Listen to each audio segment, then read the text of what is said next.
세상 모든 일이 그렇듯 처음에는 아주 사소한 균열에서 시작되기 마련입니다. 제 인생을 통째로 뒤흔든 이 지독한 이야기의 시작 역시 지금 돌이켜보면 그리 대단치 않은 순간들이었어요. 하지만 그 순간들이 모여 둑을 무너뜨리는 거대한 물줄기가 될 줄이야. 평생을 악착같이 살아온 저조차도 그때는 미처 알지 못했습니다. 그저 내 하나뿐인 아들, 그 민태 녀석의 얼굴에 번지는 행복을 지켜주고 싶은 어미의 마음이 모든 판단을 흐리게 만들었지요. 모든 비극의 씨앗은 아마 상견례 자리에서부터 싹을 틔우고 있었을 겁니다. 한정식 집에 가장 좋은 별실을 예약하고 사돈될 분들을 기다리는 제 마음은 설렘 반 걱정 반이었습니다. 늦장가 가는 아들이 드디어 짝을 만났다는 안도감과 과연 어떤 집안의 어떤 규수일까 하는 막연한 불안감이 교차했지요. 곧 문이 열리고 며느리가 될 아이 오지혜와 그 부모가 들어섰습니다. 화면으로만 보던 아이는 참으로 예쁘장하더군요. 하얀 얼굴에 눈웃음을 살살 치는 모습이 애교도 많아 보였어요. 제 아들 민태는 뭐가 그리 좋은지 입이 귀에 걸려서는 제 옆에 앉은 지혜의 의자를 빼주고 물을 따라주며 정신이 없었습니다. 그 모습을 보니 저도 모르게 마음이 놓이며 흐뭇한 미소가 지어졌습니다.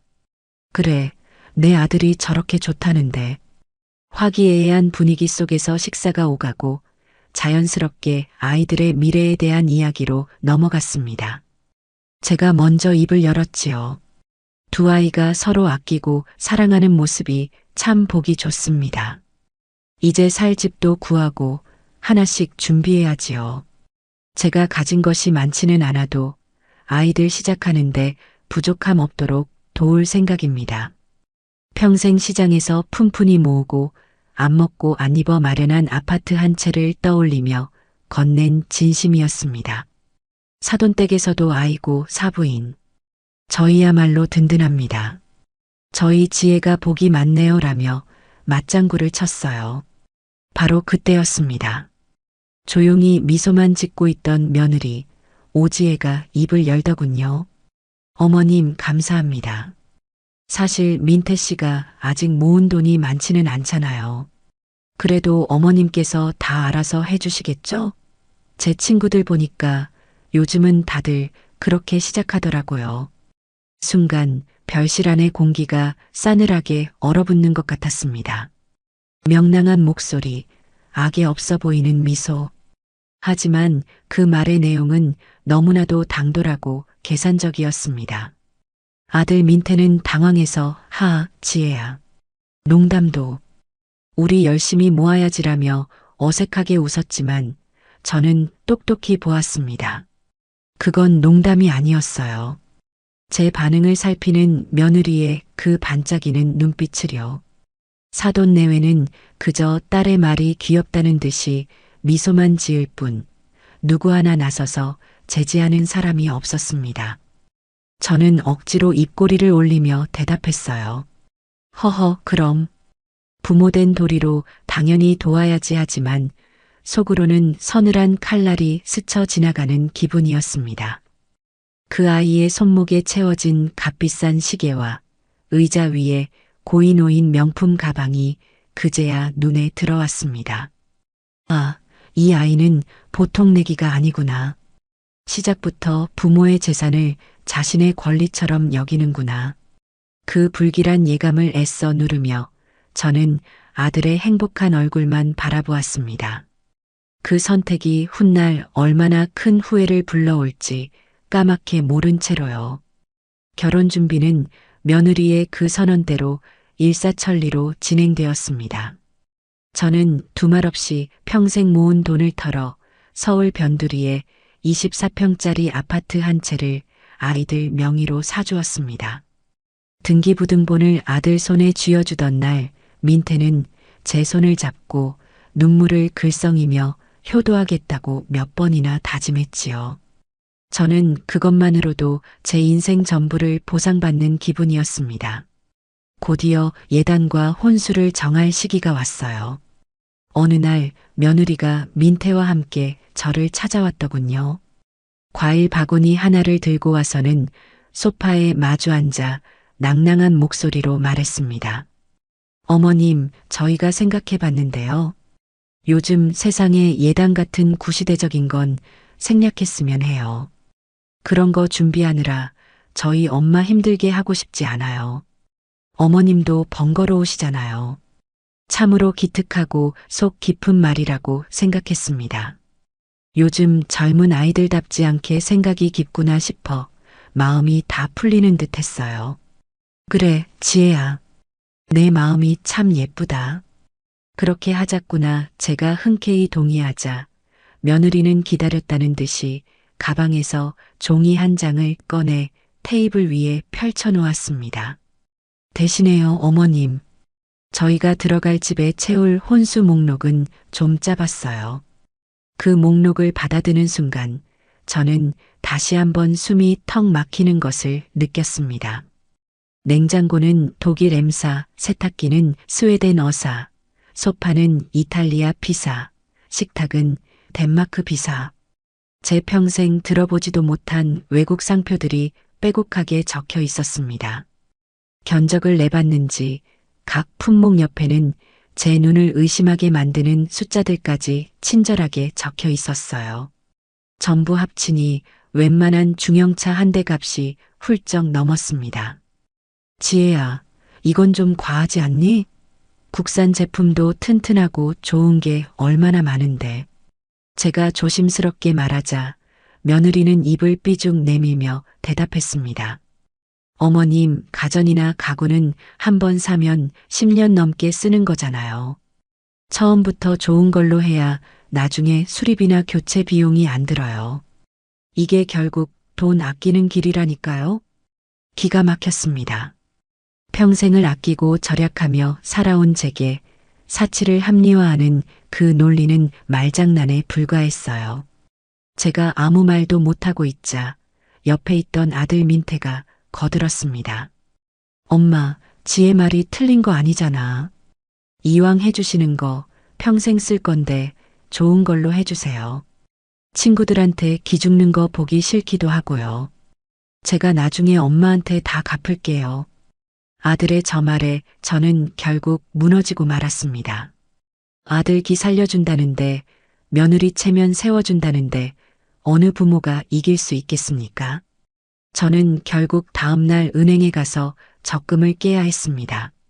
두툼한 돈 봉투를 건네받은 며느리는 활짝 웃으며 어머님, 최고예요. 감사히 잘 쓸게요. 라고 외쳤지만 그 웃음 뒤에 언뜻 비치는 승리감과 만족감을 저는 놓치지 않았습니다. 고마움의 표현이 아니라 원하던 것을 얻어낸 자의 흡족함. 그때 저는 깨달아야 했습니다. 이 아이에게 저는 그저 필요한 것을 제공해주는 사람일 뿐이라는 것을요. 결혼 후 1년이 채 되지 않아 며느리는 아이를 가졌습니다. 그 소식을 들었을 때 저는 지난 모든 서운함을 잊을 만큼 기뻤습니다. 핏줄이 생기면 제 손주를 낳아 엄마가 되면 저 아이도 조금은 변하지 않을까, 철이 들지 않을까 하는 헛된 기대를 품었지요. 10달을 채우고 며느리는 진통 끝에 예쁜 공주님을 낳았습니다. 제 첫 손녀 아름이었어요. 쭈글쭈글하고 붉은 아기를 품에 안는 순간 세상을 다 얻은 듯 행복했습니다. 저는 며느리의 산후조리를 위해 강남에서 제일 좋다는 산후조리원을 2달이나 예약해 두었습니다. 제 딴에는 며느리가 고생한 것에 대한 보상이자 손녀를 위한 최선의 환경을 제공해주고 싶은 할머니의 마음이었어요. 하지만 그 마음은 또다시 산산조각 나고 말았습니다. 제가 손녀를 보러 조리원에 갈 때마다 며느리의 표정은 밝지 않았습니다. 어머님, 여기 밥이 너무 맛이 없어요. 미역국만 계속 나오는데 질려서 못 먹겠어요. 옆방 산모는 마사지 받으니까 붓기가 쏙 빠졌다는데 저는 왜 그대로일까요? 여기 실력이 별로인가 봐요. 온통 불평불만뿐이었습니다. 하루는 대놓고 이런 말까지 하더군요. 제 친구는 얼마 전에 S호텔 연계된 조리원에 있었거든요. 거긴 VVIP실에 개인 셰프가 식단 관리해주고 스파 시설도 따로 있대요. 민태 씨한테 말했었는데 어머님은 왜 여기로 예약하셨어요? 방도 너무 답답해서 우울증 올 것 같아요. 기가 막혀 말이 나오지 않았습니다. 제가 예약한 이곳도 수많은 산모들이 들어가고 싶어 줄을 서는 곳이었고 비용 또한 제 기준에서는 상상 이상으로 비싼 곳이었습니다. 그런데 감사하다는 말은커녕 더 좋은 곳과 비교하며 불평을 늘어놓는 며느리의 모습에 가슴 한구석이 서늘해졌습니다. 제가 손녀를 위해 사간 유기농 베네 저고리와 은수저 선물 세트를 건넸을 때도 며느리는 건성으로 흘기 쳐다볼 뿐이었어요. 그보다는 자신의 스마트폰에 더 관심이 많아 보였습니다. 아기를 돌보는 손길보다 SNS에 올릴 사진을 찍는데 더 열중하더군요. 조리원 천국 힘들지만 행복해. 딸맘 같은 해시태그를 달아 올릴 사진을 고르는데 여념이 없었습니다. 정작 아기는 간호사들이 돌보는 시간이 더 많아 보였고 며느리는 각종 산후 관리 프로그램을 핑계로 늘 바빴습니다.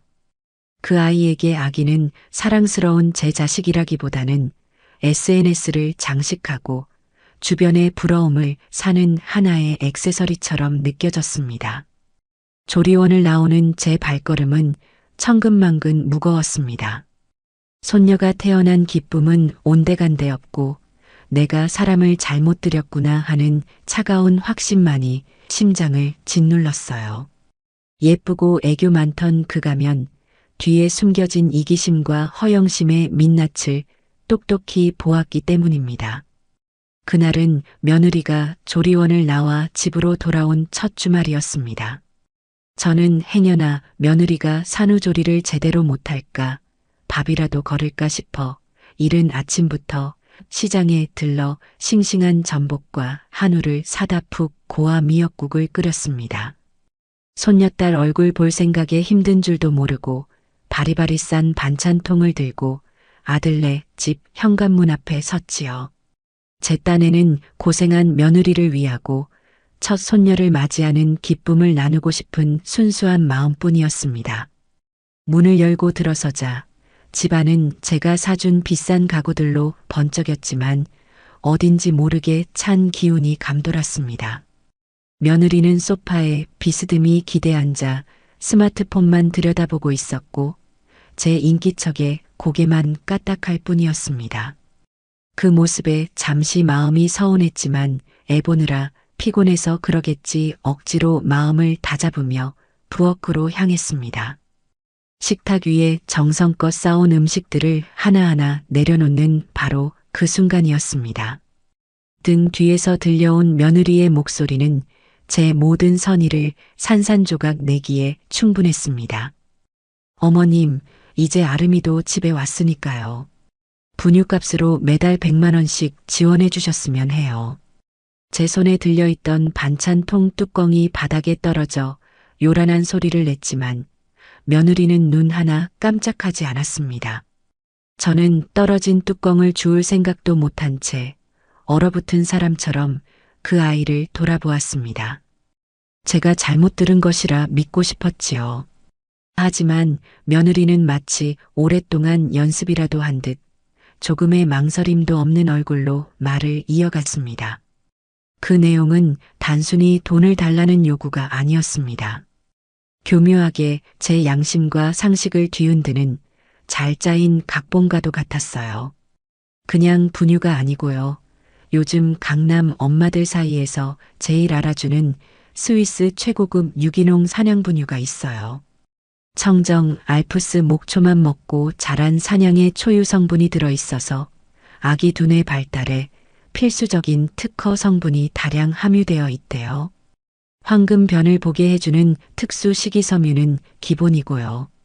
이게 그냥 음식이 아니라 과학이래요, 과학. 한 통에 거의 20만 원인데 우리 아름이가 워낙 잘 먹어서 한 달이면 대여섯 통은 금방이에요. 거기에 아기 전용 유산균이랑 비타민 D, DHA 영양제까지 다 최고 등급으로 먹여야죠.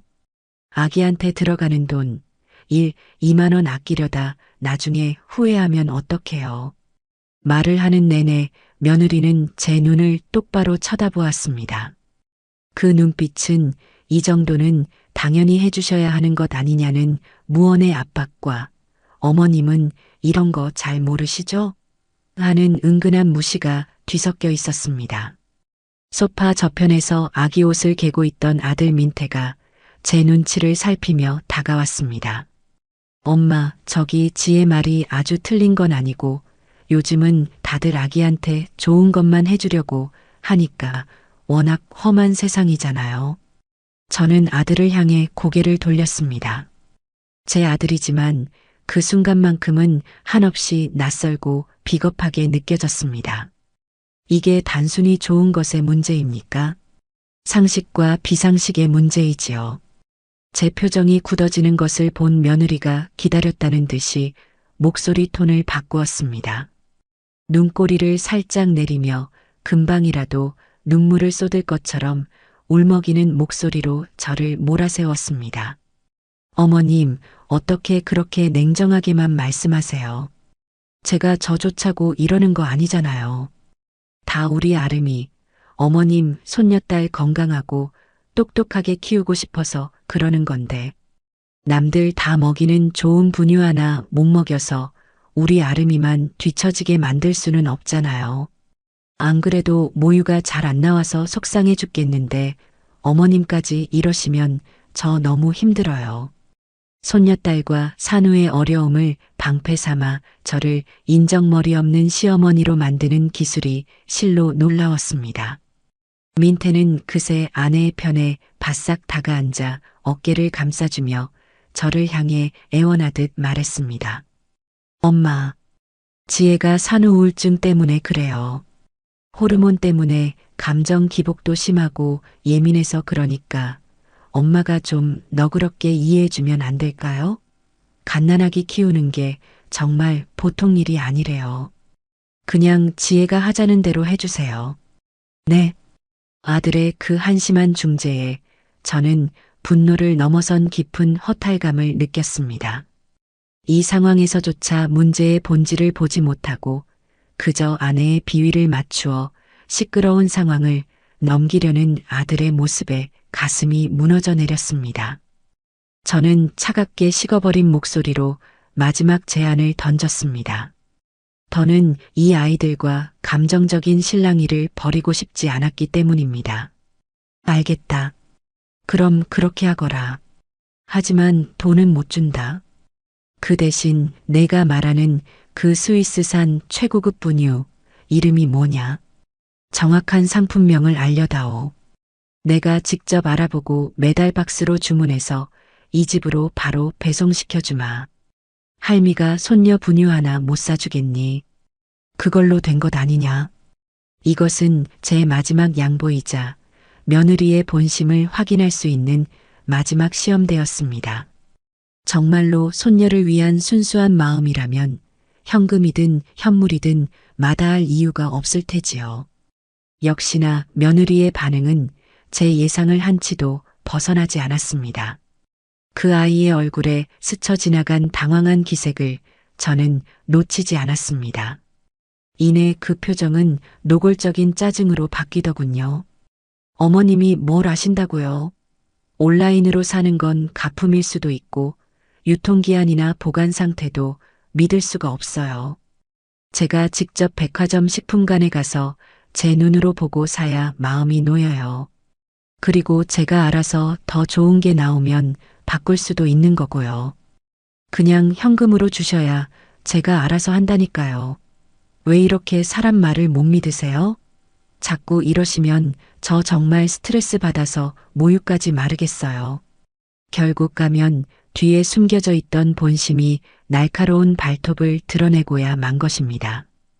분유는 그저 허울 좋은 명분일 뿐 진짜 목적은 제 주머니에서 나올 현금 100만 원이었던 겁니다. 그 순간 저는 이 결혼이 근본부터 잘못되었다는 것을, 그리고 이 문제를 해결해야 할 사람은 우유부단한 아들이 아니라 바로 나 자신이라는 것을 뼈저리게 깨달았습니다. 저는 더 이상 아무 말도 하지 않고 식탁 위에 늘어놓았던 반찬통들을 다시 주섬주섬 가방에 챙겨 담았습니다. 정성껏 끓여온 미역국이 돌덩이처럼 차갑게 식어 있었습니다. 등 뒤로 엄마, 그냥 가시게요? 엄마, 하고 외치는 아들의 목소리가 희미하게 들려왔지만 저는 단 한 번도 돌아보지 않고 그 집을 나섰습니다. 제 마음은 이미 시베리아 벌판처럼 차갑게 얼어붙어 버렸으니까요. 그날 이후 저는 며칠 밤낮을 잠 못 이루고 뒤척였습니다. 천장에 며느리의 당돌한 얼굴과 아들의 한심한 표정이 번갈아 떠올라 저를 괴롭혔지요. 분노와 배신감에 속이 까맣게 타들어가는 듯했지만 섣불리 움직일 수는 없었습니다. 제 감정적인 분노만으로는 아무것도 해결할 수 없다는 것을 평생을 시장 바닥에서 구르며 살아온 제 인생이 가르쳐주고 있었습니다. 누구도 반박하지 못할 명백한 증거, 저 아이의 검은 속내를 백일하에 드러낼 차갑고 단단한 증거가 필요했습니다. 문득 며느리가 조리원에 있을 때부터 잠시도 손에서 놓지 않던 스마트폰이 떠올랐습니다. 그 아이는 틈만 나면 무언가를 찍고 올리고 들여다보며 의미심장한 미소를 짓곤 했지요. 저는 수소문 끝에 시장에서 친하게 지내는 과일가게 총각의 어린 조카에게 부탁하여 요즘 젊은 사람들이 한다는 인스타그램이라는 것을 배웠습니다. 아들 이름을 검색해 친구 목록을 뒤지니 어렵지 않게 며느리의 계정을 찾아낼 수 있었습니다. 며느리의 페이지를 열어보는 순간 저는 다른 세상에 들어온 듯한 착각에 빠졌습니다. 그곳은 고단한 육아의 현장이 아니라 화려하고 사치스러운 일상을 과시하는 전시장이었습니다. 프로필 사진부터가 갓 태어난 아름이와 함께 찍은 사진이었는데 초점은 포대기에 쌓인 아기가 아니라 며느리가 목에 건 명품 브랜드의 다이아몬드 목걸이에 선명하게 맞춰져 있었습니다. 게시물들은 더욱 저를 아연실색하게 만들었습니다. 육아는 템빨, 자유부인이라는 문구와 함께 올라온 사진은 고급 호텔 라운지에서 애프터눈 티세트를 즐기는 모습이었습니다. 아기의 흔적은 찾아볼 수 없었지요. 100일 선물, 나를 위한 선물이라는 설명이 붙은 사진에는 제가 아름이 100일 잘 치르라고 넉넉히 쥐어준 돈으로 산 것이 분명한 악어 가죽 질감의 신상 명품 가방이 호텔 침대 시트 위에 고고하게 놓여 있었습니다. 그 옆에는 마치 구색을 맞추기 위한 소품처럼 아기 젖병이 함께 찍혀 있었고요.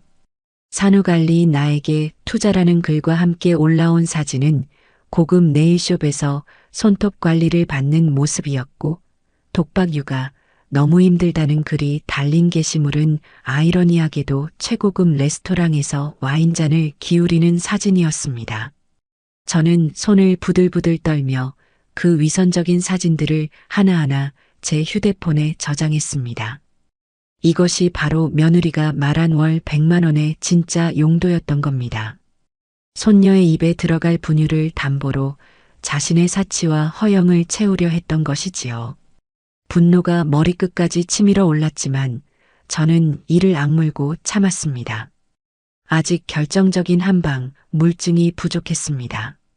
며칠 뒤 저는 일부러 민태가 출근한 평일 낮 시간을 노려 아들네 아파트로 향했습니다. 손에는 시장에서 사온 싱싱한 딸기 상자를 들고 지나가다 들렀다는 완벽한 핑계를 준비했지요. 비밀번호를 누르고 현관문을 열었을 때 코를 찌르는 것은 향긋한 아기 냄새가 아니라 시큼한 배달음식물 쓰레기 냄새였습니다. SNS 속 그 깨끗하고 화려한 집은 온데간데 없었습니다. 거실에는 어제 먹다 남은 듯한 피자, 박스와 치킨 뼈가 그대로 놓여 있었고, 소파에는 옷가지들이 아무렇게나 산처럼 쌓여 있었습니다. 며느리는 값비싸 보이는 실크 잠옷 차림으로 소파에 비스듬히 누워 거실이 떠나가라 TV 드라마를 튼 채 스마트폰을 들여다보고 있었습니다. 안방에서 희미하게 들려오는 아름이의 칭얼거리는 소리는 마치 들리지 않는 듯 했습니다. 어머님, 웬일이세요? 연락도 없이. 제 인기척의 며느리는 소스라치게 놀라며 자리에서 일어났습니다. 저는 애써 태어난 척하며 부엌으로 향했습니다. 그리고 제 눈으로 직접 확인하고야 말았습니다. 싱크대 한 구석에 놓인 분유통. 그것은 며느리가 입에 침이 마르도록 찬양하던 스위스산 명품 분유가 아니었습니다. 동네 마트 어디서나 살 수 있는 가장 평범하고 저렴한 국산 분유였습니다. 며느리가 잠시 화장실에 간 틈을 타 재빨리 휴대폰을 꺼내 그 분유통 상표가 잘 보이도록 여러 각도에서 찍었습니다. 바로 그때 제 눈에 들어온 것이 있었습니다. 부엌 구석에 놓인 터질 듯이 가득 찬 쓰레기통, 그 맨 위에 구겨진 영수증 몇 장이 보였습니다. 저는 못 이기는 척 쓰레기 봉투를 새로 갈아주겠다며 다가갔습니다. 그리고 그 영수증들을 몰래 소나기에 쥐었지요. 심장이 발각될 것처럼 미친 듯이 뛰었지만 얼굴 표정은 애써 인자하게 유지했습니다. 내가 좀 치워주마. 애 보느라 힘들 텐데 어서 들어가서 쉬어라. 그렇게 집을 빠져나와 아파트 복도에 들어서자마자 저는 구겨진 영수증을 펼쳐보았습니다. 하나는 바로 그 SNS 속 악어 가죽 가방을 산 백화점 명품관 영수증이었고, 다른 하나는 압구정의 유명 피부과에서 슈링크 리프팅이라는 고가의 시술을 받은 내역이었습니다. 모든 퍼즐 조각이 완벽하고도 소름 끼치게 맞춰지는 순간이었습니다. 저는 그 길로 집으로 돌아와 휴대폰으로 아까 찍어둔 분유통 사진을 확대했습니다. 그리고 떨리는 손으로 인터넷 검색창에 그 제품명을 입력했지요. 화면에 뜬 가격을 보는 순간 저는 허탈한 웃음을 터뜨리고 말았습니다. 최저가 7,000원 100만 원을 요구하던 며느리는 정작 제 손녀에게 단돈 7,000원짜리 분유를 먹이고 있었던 겁니다. 그 7,000원이라는 숫자 앞에서 제 안의 모든 인내심과 연민, 일말의 희망까지 전부 산산조각 났습니다. 분노를 넘어선 차갑고 예리한 결심이 칼날처럼 제 온몸을 지배하기 시작했습니다. 더는 망설일 이유도 참아줄 가치도 없었습니다. 그날 저녁 저는 아들 민태에게 전화를 걸었습니다. 제 목소리는 제 의지와는 상관없이 강철처럼 차갑고 단단하게 울렸을 겁니다. 이번 주말에 다른 약속 잡지 말고 혼자 집으로 오너라. 저녁이나 같이 먹자. 아주 중요한 할 얘기가 있다. 제 목소리에 담긴 심상치 않은 기운을 느꼈는지 민태는 군말 없이 알겠다고 대답했습니다. 주말이 되자 아들은 무거운 표정으로 현관문을 들어섰습니다. 아마 또 분유값 얘기로 지청구를 들을 것이라 예상하고 단단히 마음의 준비를 하고 온 얼굴이었습니다. 저는 아무 말 없이 아들이 어릴 적부터 좋아하던 갈비찜과 잡채를 푸짐하게 차려 저녁상을 내었습니다. 아들은 제 눈치를 살피며 말없이 꾸역꾸역 밥을 먹더군요. 그 숨막히는 침묵의 식사가 끝나고 저는 과일 대신 서류 봉투 하나를 거실 테이블 위에 올려놓았습니다. 민태야, 이제부터 내가 하는 말을 토씨 하나 빼놓지 말고 똑똑히 듣고 내가 보여주는 것을 내 두 눈으로 똑똑히 보거라. 저는 먼저 며느리의 SNS 화면을 열어 아들에게 보여주었습니다. 호텔 라운지, 명품 가방, 고급 레스토랑, 네일쇼. 위선으로 가득 찬 사진들을 하나씩 넘길 때마다 아들의 얼굴이 조금씩 굳어지기 시작했습니다. 지혜가 요즘 스트레스 많이 받는다고 해서 친구들이랑 기분 전환하러 몇 번 나간다고는 했는데 이렇게 자주인 줄은 몰랐네요. 아들의 변명은 힘이 없었습니다. 저는 아무 대꾸 없이 다음 증거를 내밀었습니다. 바로 며느리의 화장대보다 초라한 부엌에서 찍은 7,000원짜리 분유통 사진이었습니다. 이건 내 딸 아름이가 먹고 있는 분유다. 내 아내는 나에게 스위스산 최고급 분유를 먹여야 한다며 한 달에 100만 원을 달라고 했지. 그런데 실상은 이거였더구나. 인터넷에서 찾아보니 단돈 7,000원짜리였다. 민태의 눈이 지진이라도 난 듯 흔들렸습니다. 하지만 그게 끝이 아니었지요. 저는 봉투에서 영수증들을 꺼내 테이블 위에 나란히 펼쳐놓았습니다. 명품 가방 구매 영수증과 피부과 시술 영수증. 이건 내가 너희 집에 갔던 날 쓰레기통에서 직접 주운 것들이다. 날짜를 잘 보거라. 내가 아름이 100일 잘 치르라고 넉넉히 챙겨준 바로 그 돈이 내 아내의 가방값과 얼굴값으로 사라졌더구나. 내 딸에게는 7,000원짜리 분유를 먹이면서 말이다. 모든 증거를 눈앞에 둔 아들은 더 이상 아무 말도 하지 못했습니다. 처음에는 믿을 수 없다는 듯 고개를 가로젓던 아들의 얼굴이 점차 핏기를 잃고 새하얗게 질려갔습니다. 아니야, 엄마, 이건 뭔가 오해가 지혜가 그럴 리가 없어. 걔가 나한테 얼마나 잘하는데. 힘들다고 애 낳고 몸이 예전 같지 않아서 우울하다고 아들은 현실을 부정하며 횡설수설했지만 날짜까지 선명하게 찍힌 영수증과 사진들 앞에서 그 변명은 공허한 메아리에 불과했습니다. 그는 자신이 철석같이 믿어온 아내의 모든 말과 행동이 거짓이었다는 사실을 마주해야만 했습니다. 결국 아들은 테이블 위에 얼굴을 파묻고 어린아이처럼 통곡하기 시작했습니다. 아내에게 완벽하게 속았다는 사실, 자신의 아이가 그 더러운 사기 행각의 도구로 이용되었다는 끔찍한 충격, 그리고 이 모든 징후를 무시하고 맹목적으로 아내의 편만 들었던 자기 자신에 대한 깊은 자괴감. 그 모든 감정이 한꺼번에 터져 나온 것이겠지요. 한참을 울어 어깨를 들썩이던 아들이 마침내 고개를 들었습니다. 붉게 충혈된 눈에는 눈물과 함께 이제껏 본 적 없던 서늘한 분노가 이글거리고 있었습니다. 저는 그런 아들을 차갑게 내려다보며 준비해둔 마지막 말을 꺼냈습니다. 이것은 제 아들을 기만과 위선의 늪에서 건져내기 위한 마지막 처방이었습니다. 내 인생이고 내 가정이다. 그러니 마지막 선택은 내가 직접 해야 한다. 제 목소리는 조용했지만 한 글자 한 글자에 강철 같은 의지를 실었습니다.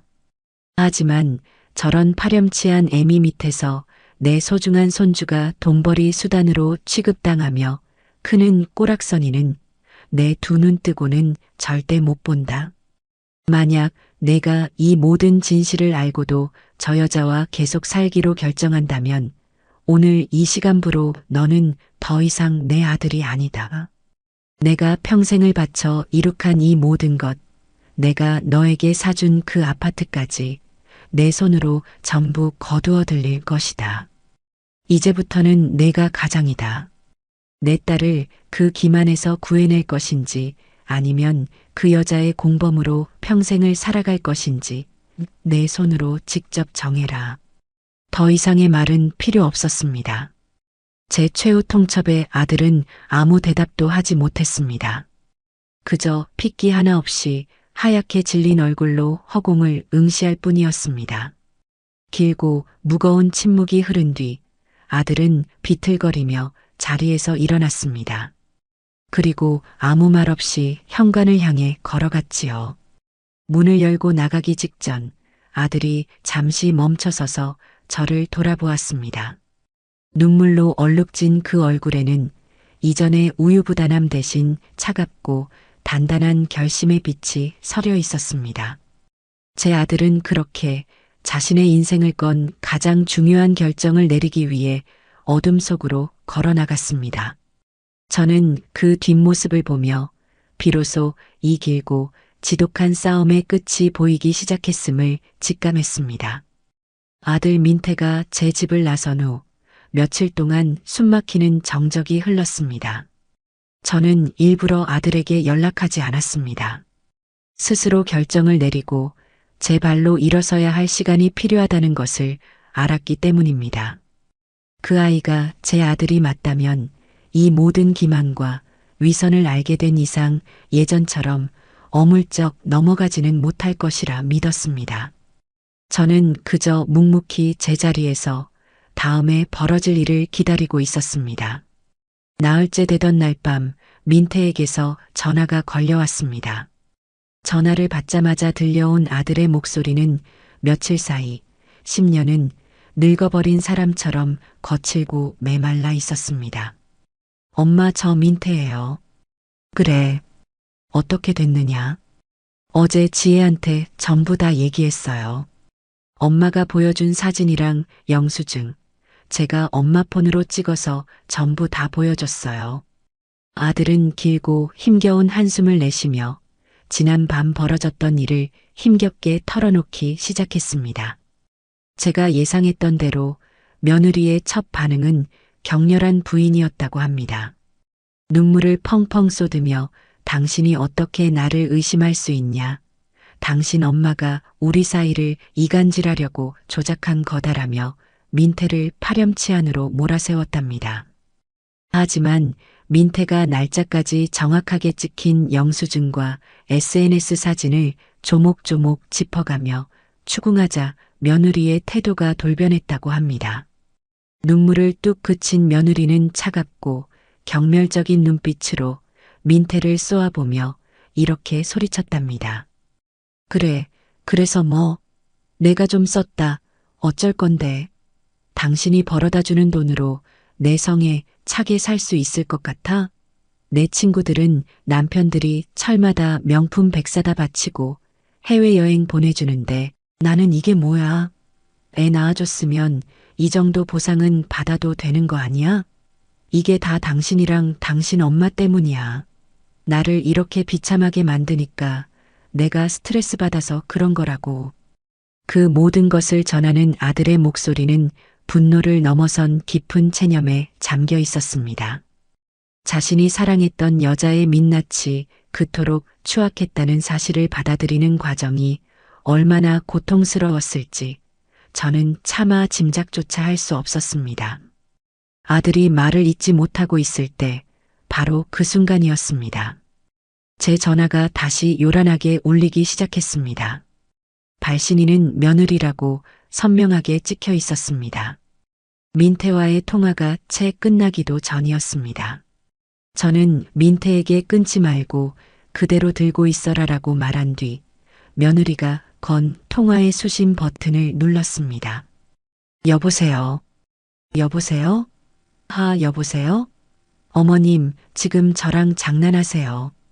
수화기 너머로 터져나온 며느리의 목소리는 그야말로 악기와도 같았습니다. 이전에 애교 섞이고 가식적인 목소리는 온데간데였고 날카로운 비명 같은 고성이 제 귀를 찔렀습니다. 어머님이 뭔데 우리 부부 사이를 이렇게 만들어놔요? 다 늙어서 할 일이 없으시면 곱게 손주나 보실 것이지. 왜 남의 집 가정사를 염탐하고 이간질해서 이 사달을 내세요? 지금 어머님 때문에 민태 씨가 저를 벌레 보듯 한다고요. 이혼? 어머님이 뭔데 우리를 이혼시켜요. 내가 이혼시키는 게 아니다. 내가 내 아들을 속이고 내 손주를 팔아 내 살이 사욕을 채운 그 죄가 너희를 갈라놓는 것이지. 제 차분한 대답에 며느리는 더욱 이성을 잃고 발악했습니다. 죄라고요? 제가 뭘 그렇게 잘못했는데요? 애 낳고 키우는 스트레스가 얼마나 큰 줄 아세요? 내 청춘, 내 몸매, 내 경력 다 포기하고 애 낳아줬으면 그 정도 대우는 받아야죠. 100만 원이 그렇게 아까우셨어요? 평생 시장 바닥에서 돈하고 사셨으니 제 마음을 알기나 하시겠어요? 이제부터 우리 아름이 얼굴 다시는 볼 생각 마세요. 민태 씨도 어머님도 우리 아름이한테는 없는 사람이라고 생각할 거니까 아시겠어요? 저는 조용히 그 모든 악담을 들었습니다. 그리고 이 모든 것을 수학이 넘어 제 아들 역시 듣고 있다는 것을 알고 있었습니다. 며느리의 발악이 잠시 잦아든 틈을 타 저는 가장 차갑고 단호한 목소리로 말했습니다. 더 이상 전화로 소모적인 얘기하고 싶지 않구나. 내일 민태랑 같이 우리 집으로 오너라. 내가 말하는 그 억울함, 내 앞에서, 내 남편 앞에서 증거들을 앞에 두고 당당하게 말해보아라. 올 수 있겠지? 제 말에 며느리는 잠시 할 말을 잃은 듯 했습니다. 이내 가요. 가서 아주 끝장을 내드릴게요. 라는 말을 끝으로 전화를 끊어버렸습니다. 저는 조용히 통화 종료 버튼을 누르고 아직 연결이 끊어지지 않은 아들에게 말했습니다. 들었지? 내일 보자. 그리고 전화를 끊었습니다. 거실 창밖으로 보이는 도시의 밤은 그날따라 유난히 어둡고 깊었습니다. 다음 날 오후 약속된 시간이 되자 두 사람이 저희 집 현관의 모습을 드러냈습니다. 며느리는 언제 그랬냐는 듯 창백한 얼굴에 눈물 자국까지 연출한 비련의 여주인공 모습이었습니다. 제 아들 민태는 그 옆에서 아무 표정 없는 얼굴로 마치 돌처럼 굳어 서 있었고요. 저는 두 사람을 거실 소파에 마주보고 앉게 했습니다. 그리고 밤새 준비해둔 증거들을 거실 테이블 위에 하나씩 아주 천천히 올려놓기 시작했습니다. SNS를 과시하던 사진들을 컬러로 인쇄한 종이 뭉치, 백화점 명품관과 피부과의 영수증, 7,000원짜리 분유통 사진, 그리고 어젯밤 민태가 집에서 찾아내 제게 전송한 새로운 증거들, 며느리가 친구와 나눈 메신저 대화 캡처본이었습니다. 시어머니 호구라서 100만 원은 뜯을 수 있을 듯 키읔키읔 민태는 내가 울면 다 용서해 줌 키읔 이라는 끔찍한 내용들이 적나라하게 담겨 있었지요. 마지막으로 민태가 은행에서 떼온 며느리의 카드 명세서를 펼쳐놓았습니다. 아들 몰래 만든 마이너스 통장의 빚이 고스란히 찍혀 있었습니다. 저는 그 증거들을 하나하나 손으로 짚어가며 마치 사건 보고서를 읽듯 낭독하기 시작했습니다. 내가 내 아들에게 스위스산 분유를 먹여야 한다고 말했던 바로 그날, 너는 친구와 이런 대화를 나누었더구나. 그리고 내가 아이 100일 축하금으로 준 돈은 이 영수증에 찍힌 날짜와 정확히 일치하는 날, 이 가방으로 변해 있었다. 내 아이는 7,000원짜리 분유를 먹고 있었고 그 돈은 내 피부가 시술비와 호텔 식비로 쓰였지. 이 마이너스 통장은 무엇이냐? 민태 월급으로는 내 사치를 감당할 수 없으니 빚까지 내서 쓴 것이냐? 제 말이 이어지는 동안 며느리의 창백했던 얼굴은 점차 불그락푸르락하게 변해갔습니다.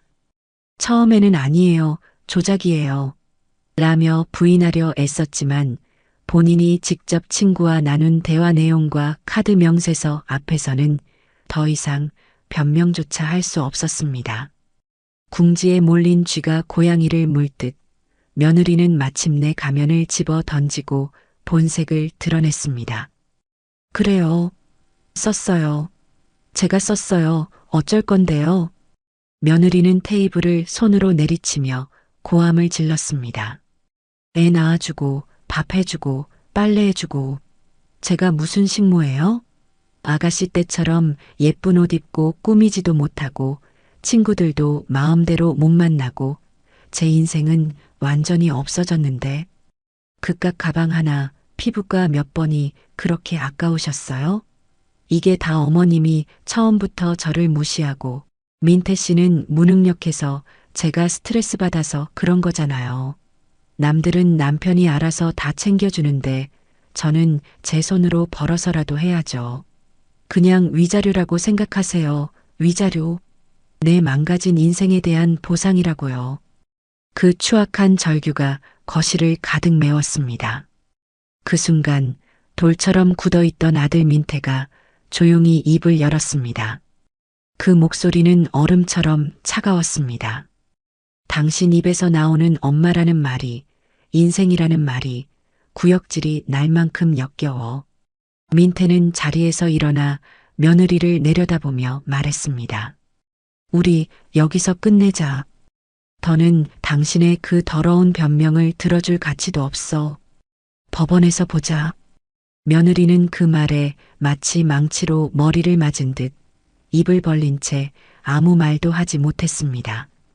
자신이 흘리는 눈물과 분노가 언제나 남편을 굴복시키는 무기라고 믿어왔겠지요. 그러나 그 무기는 산산조각 나버렸습니다. 거실에는 무거운 침묵만이 남았고 며느리의 완전한 패배가 공기 중에 선명하게 새겨졌습니다. 삼자대면이 그렇게 파국으로 끝난 다음 날 저는 이혼 소송을 위해 아는 사람을 통해 수소문하여 유능하다는 변호사를 소개받았습니다. 민태와 함께 변호사 사무실로 가기 위해 준비를 하고 있을 때였습니다. 모르는 번호로 전화가 걸려왔습니다. 받자마자 귀에 익은 교양 있는 척하는 목소리가 들려왔습니다. 바로 사부인, 며느리의 어머니였습니다. 사부인, 저 지혜 엄마예요. 잘 지내셨어요? 그 태연한 안부에 저는 기가 막혔지만 일단 들어보기로 했습니다. 네, 무슨 일이시죠? 아이고, 사부인. 우리 지혜가 아직 철이 없어서 뭘 좀 잘못한 모양인데 그래도 애까지 낳은 부부를 어떻게 그렇게 쉽게 갈라놓으려고 하세요? 젊은 시절에는 다들 싸우면서 크는 것 아니겠어요? 사부인께서 너그럽게 품어주시고 애 아빠랑도 잘 얘기해서 좋게 풀어야지요. 마치 아무것도 모르는 사람처럼 제게 모든 책임을 떠넘기는 그 화법에 헛웃음이 나왔습니다. 사부인, 그 문제는 저희가 알아서 할 일입니다.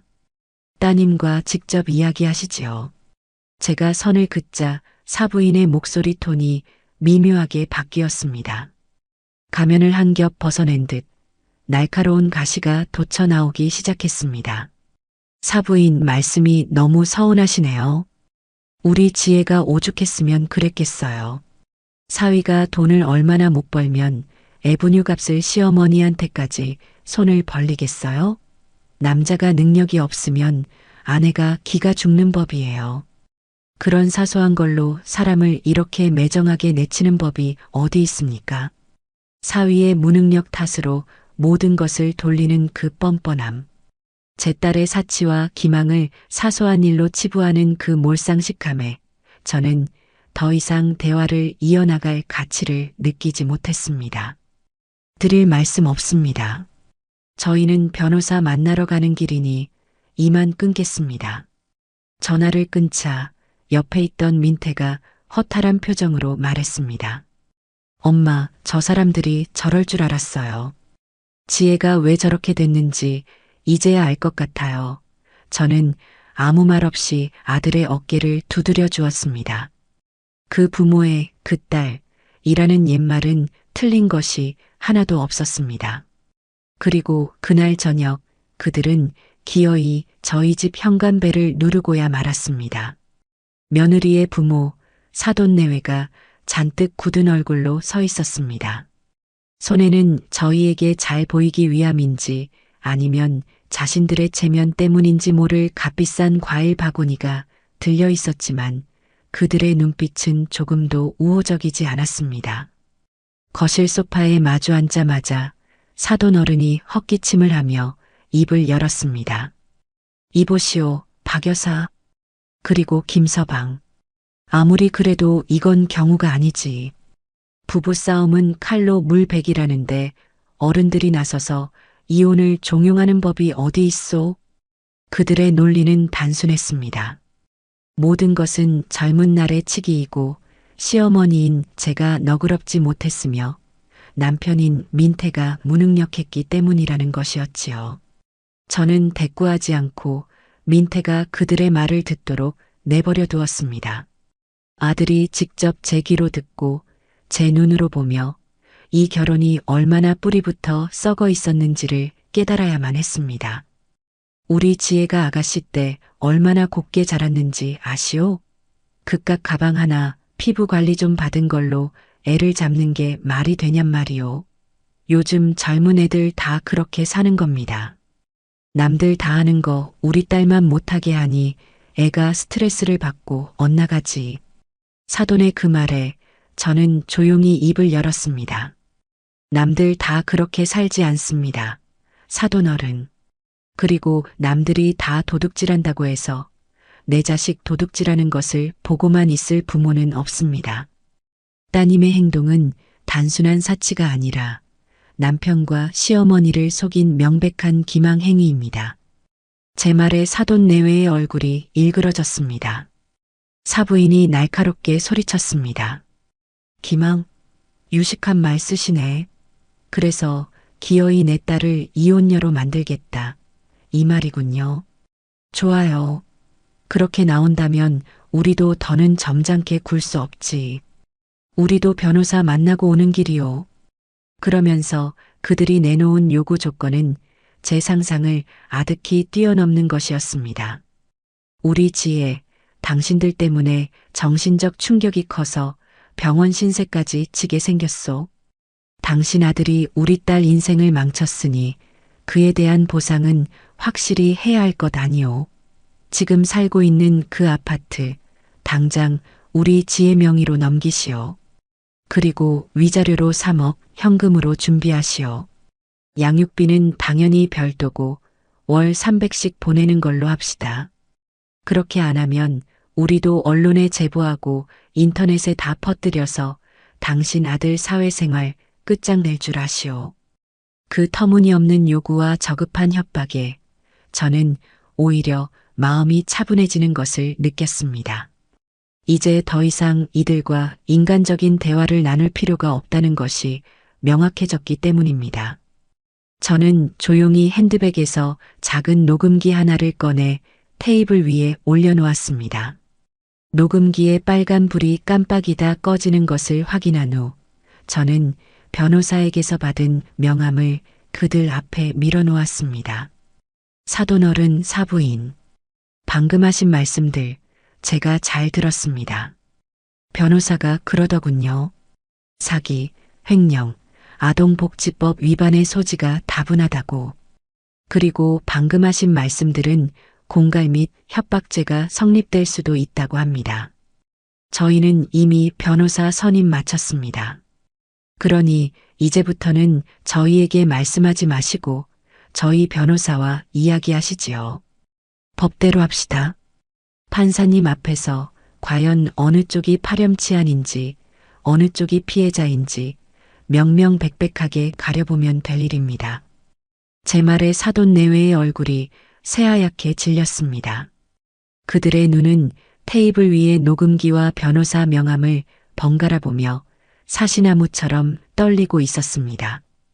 그들은 더 이상 아무 말도 하지 못하고 서로의 얼굴만 쳐다보다가 비틀거리며 자리에서 일어났습니다. 현관문을 나서는 그들의 등 뒤에 대고 저는 마지막 한마디를 덧붙였습니다. 아, 그리고 그 과일 바구니는 도로 가져가시지요. 더러운 돈으로 산 음식은 저희 집에 들릴 수 없습니다.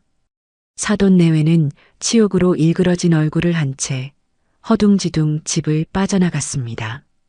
거실에는 다시 정적이 찾아왔고 저는 이 기나긴 전쟁의 2라운드가 끝났음을 직감했습니다.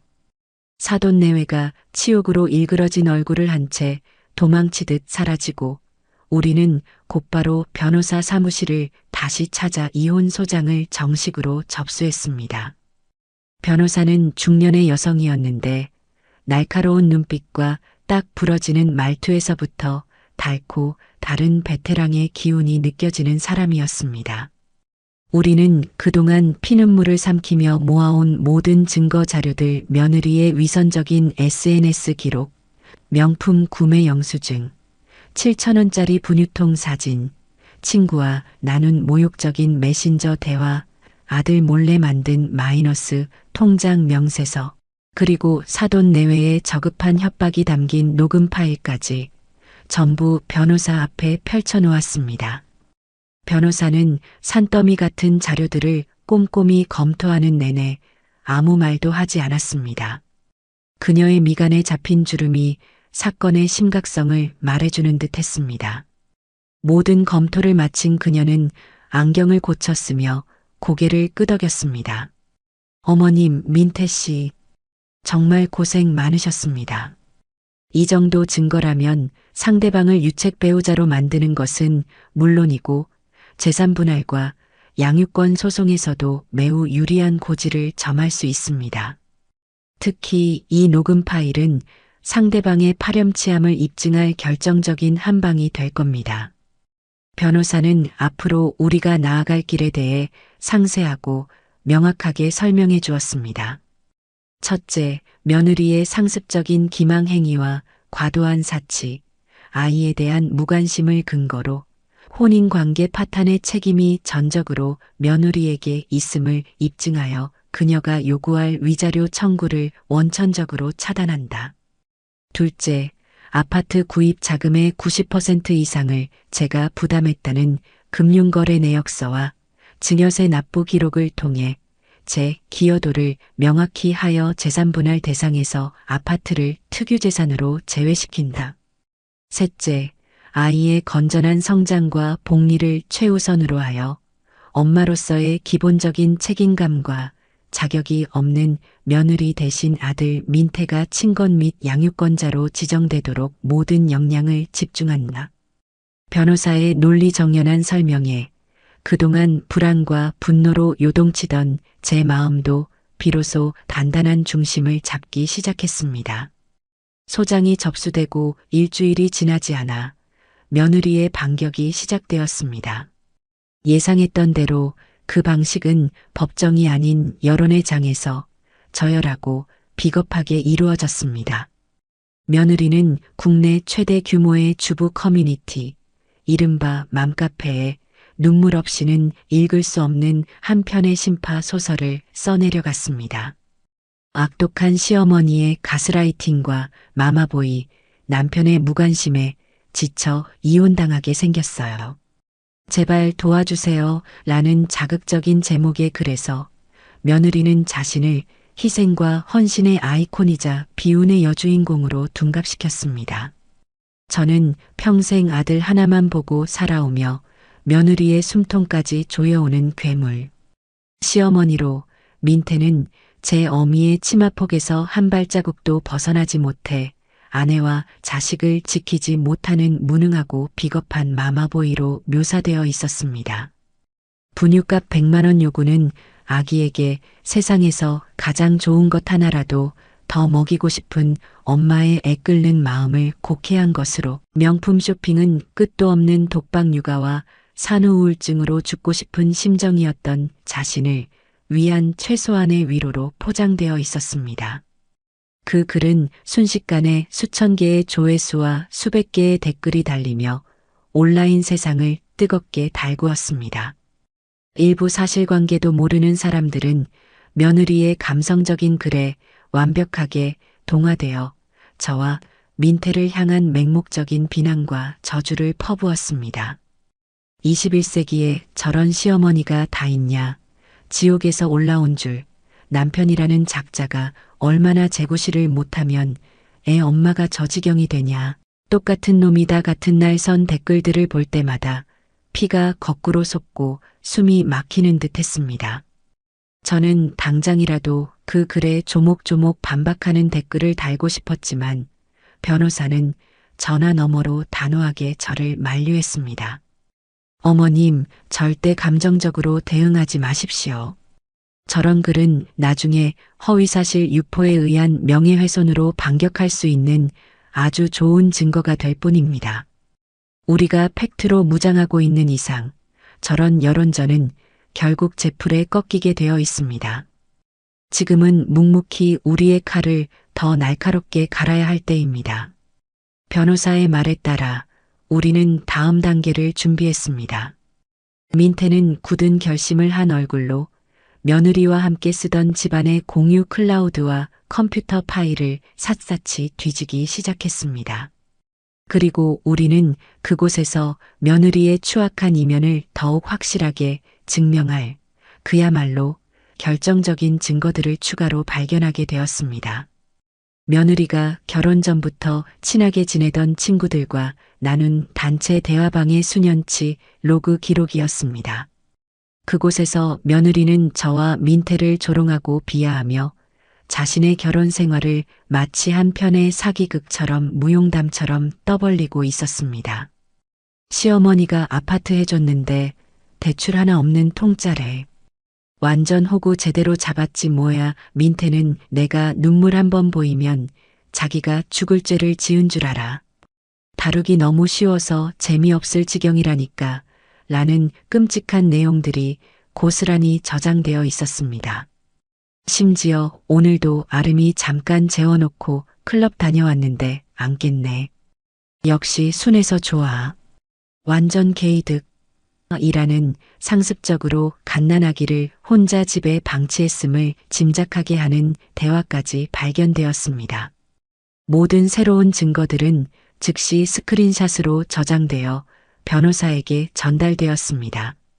추가 증거들을 검토한 변호사의 표정은 그 어느 때보다 자신감에 차 있었습니다. 어머님, 민태 씨, 이 정도면 재판은 해볼 만한 게 아니라 우리가 이깁니다. 변호사는 확신에 찬 목소리로 말했습니다. 상대방은 감정에 호소하며 진실을 흐리고 있지만 법정은 사실과 증거로 말하는 냉정한 곳입니다. 우리는 승리할 겁니다. 변호사의 그 한마디에 저는 길고 어두운 터널의 끝에서 비로소 한 줄기 빛을 보는 듯 했습니다. 이제 진흙탕 같던 이혼 전쟁의 서막이 올랐고 우리는 승리를 위한 모든 무기를 갖추었습니다. 남은 것은 법의 심판대 위에서 저 추악한 진실을 남김없이 증명하는 것뿐이었습니다. 첫 변론 기일이 잡힌 날 저는 아침부터 정갈하게 검은색 정장을 차려입었습니다. 법원으로 향하는 차 안에서 제 옆에 앉은 민태는 아무 말 없이 창밖만 바라보고 있었습니다. 그 아이의 단단하게 맞잡은 두 손에서 이 싸움을 끝내고야 말겠다는 결연한 의지가 느껴졌습니다. 법원 복도는 사람들로 북적였고 차가운 공기 속에는 저마다의 사연이 가진 슬픔과 분노, 긴장감이 뒤섞여 있었습니다. 법정 안으로 들어서자 저편에 며느리와 그 부모, 그리고 상대 측 변호사가 앉아 있는 것이 보였습니다. 며느리는 마치 상복이라도 입은 듯 머리부터 발끝까지 수수하고 어두운 색의 옷을 입고 있었습니다. 화장기 없는 얼굴은 금방이라도 쓰러질 것처럼 창백했고 눈은 퀭하게 들어가 있어 누가 보아도 딱한 피해자의 모습이었습니다. 그 가증스러운 연기에 저는 속으로 혀를 찼습니다. 재판이 시작되고 상대 측 변호사가 먼저 입을 열었습니다. 그의 변론은 제가 예상했던 그대로 한편의 감성적인 연극과도 같았습니다. 존경하는 재판장님, 제 의뢰인은 사랑하는 남편과 눈에 넣어도 아프지 않을 아이를 둔 평범한 어머니였습니다. 하지만 그녀의 결혼 생활은 행복이 아닌 지독한 시어머니의 감시와 통제, 그리고 남편의 무관심으로 가득 찬 지옥과도 같았습니다. 산후 우울증으로 고통받는 며느리를 위로하기는커녕 그녀의 일거수일투족을 감시하고 사치를 부린다며 몰아세운 시어머니, 아내와 어머니 사이에서 그 어떤 역할도 하지 못한 채 결국 아내를 내팽개친 무책임한 남편.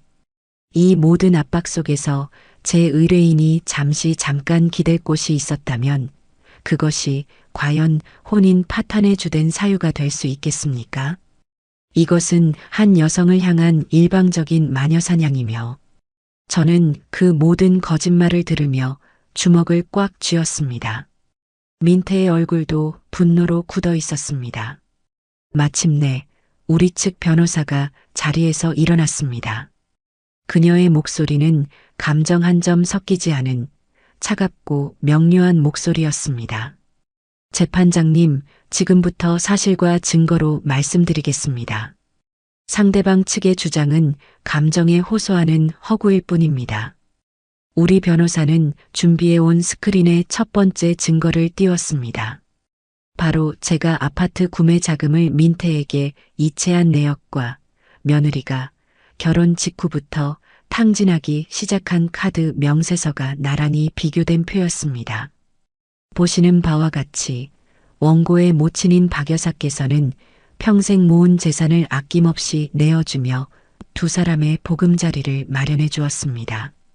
하지만 피고 오지혜 씨는 그 감사함을 느끼기는커녕 결혼 직후부터 남편의 소득 수준을 아득히 뛰어넘는 사치 생활을 시작했습니다.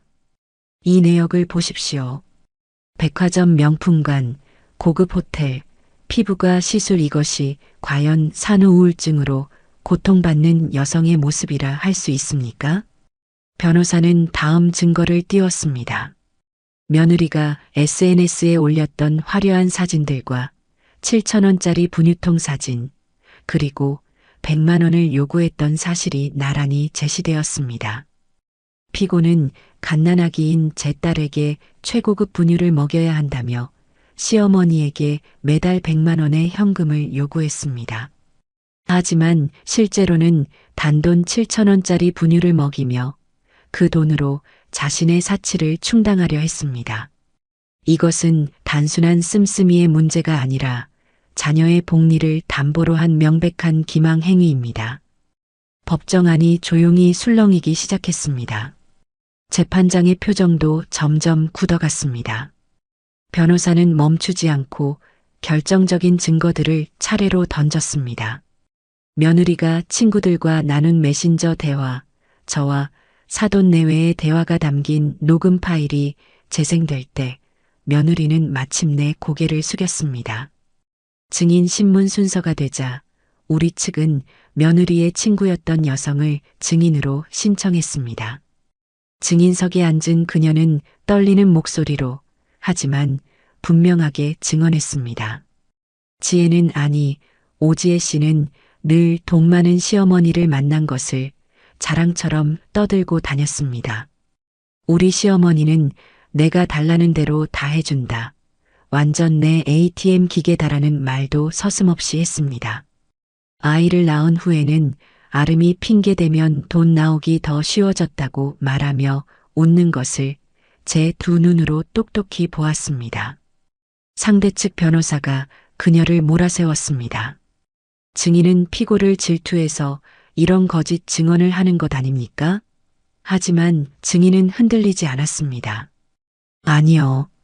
처음에는 친구라서 모른 척했지만 아기까지 이용해서 돈을 뜯어내고 그걸로 사치하면서 SNS에 자랑하는 모습을 더는 지켜볼 수가 없었습니다. 이건 질투가 아니라 양심의 문제입니다. 그 증언을 끝으로 첫 변론 기일은 끝이 났습니다.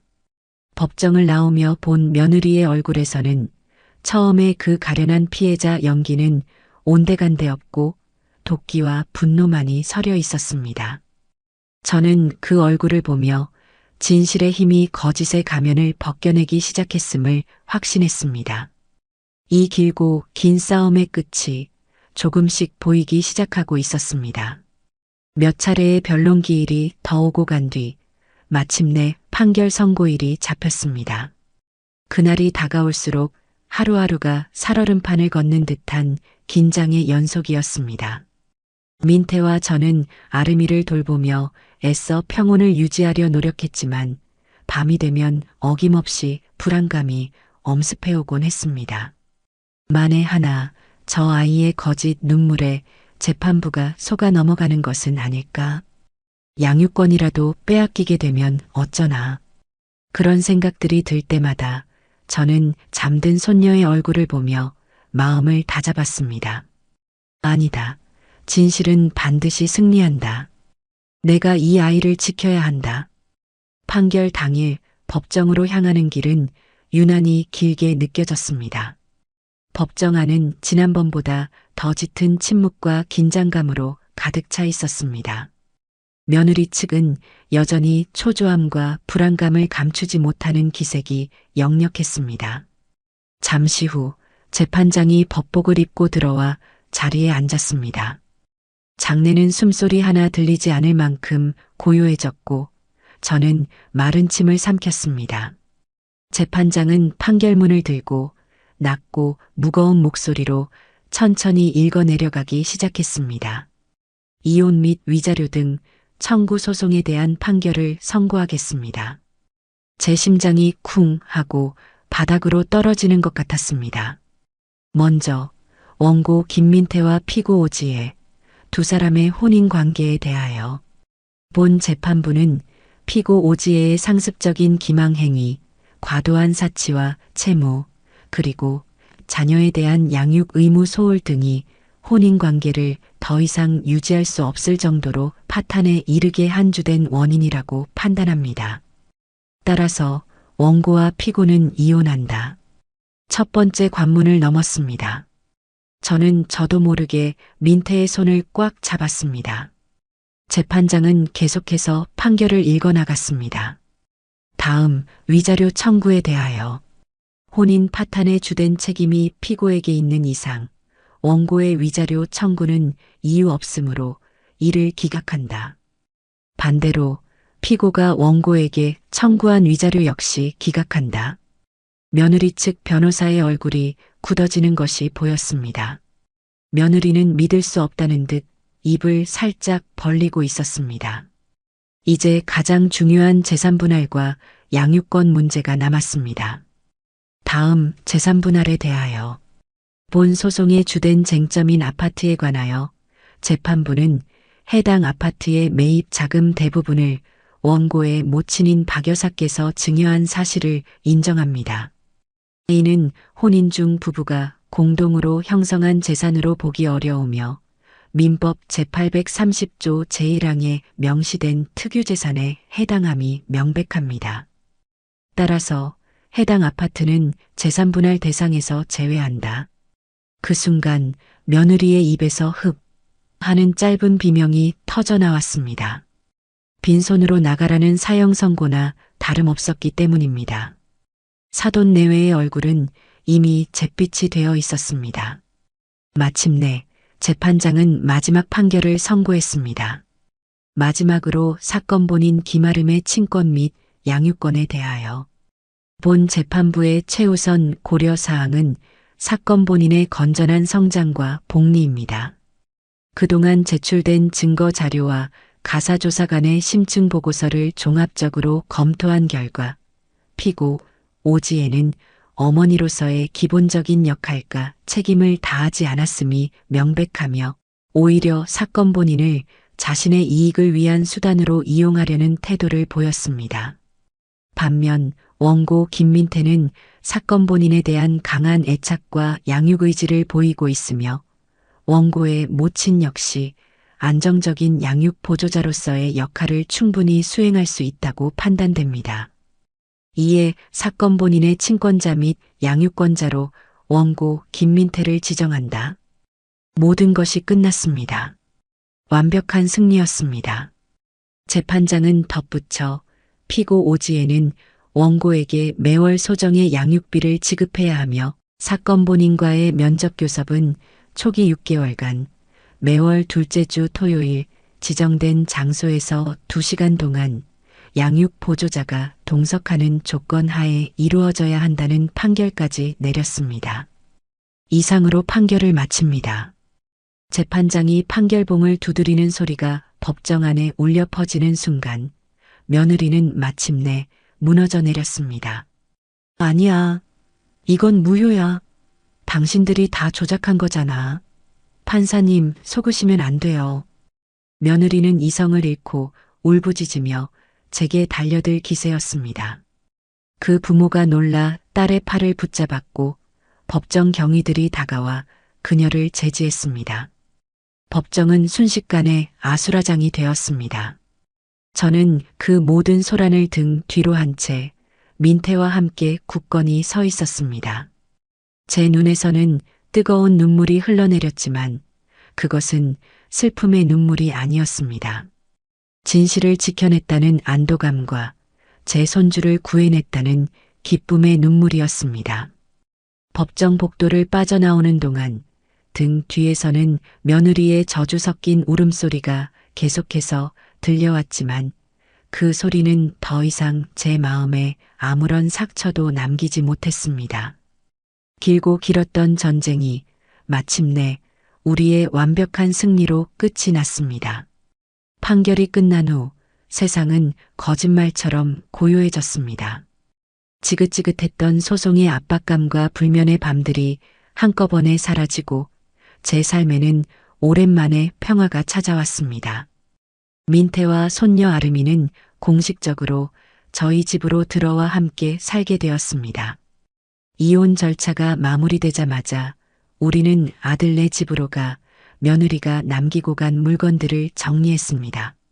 집 안가득했던 화려한 명품 가방과 옷까지 값비싼 화장품들을 상자에 담아 착불 택배로 그녀의 친정에 보내버렸습니다.